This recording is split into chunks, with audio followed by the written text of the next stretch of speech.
Baruch Rabotai, très bonne journée, très bon chiffre aussi, hein. On est combien en hébreu aujourd'hui? Le 26. Dès qu'on parle de 26, on sait que c'est le nom d'Hachem. Est-ce qu'on connaît le sceau, le tampon d'Hachem? Elle dit la Gemara, Chotamo shel HaKadosh Baruch Hu Emet, c'est la vérité.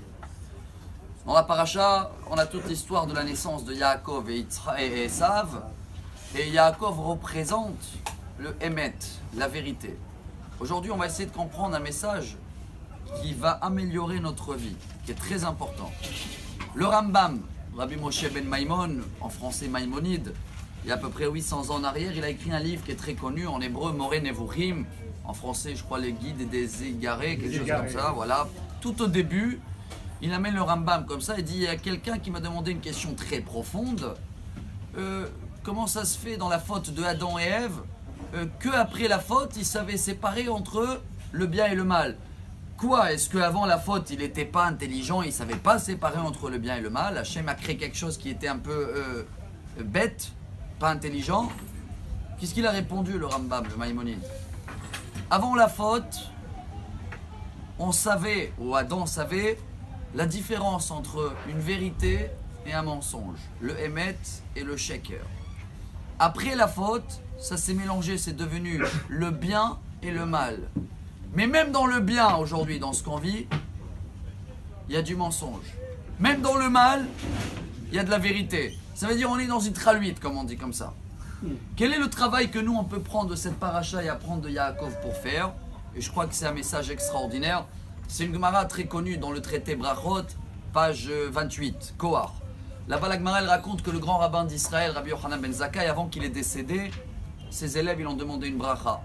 Il les a dit,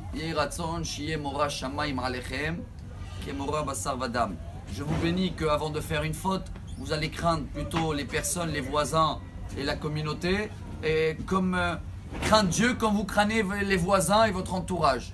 Ils ont dit, c'est ça la bracha? Il a dit, bien sûr, parce que quand on fait une péché aujourd'hui, quelque chose qui n'est pas bien, comme notre vérité n'est pas sincère, c'est qu'on pense d'abord à les autres. Et en terminant pour dire, ça veut dire quoi? Il y a un grand rabbin, Rabbi Cheskel Evenstein, on lui a demandé quelle heure il est. Il essayait de dire, il est 9h, 3 minutes et 33 secondes à peu près. Bon, aujourd'hui, si quelqu'un te demande quelle heure il est, tu vas le dire comme ça, ils vont se moquer de toi. Mais lui, il nous a appris de dire à peu près.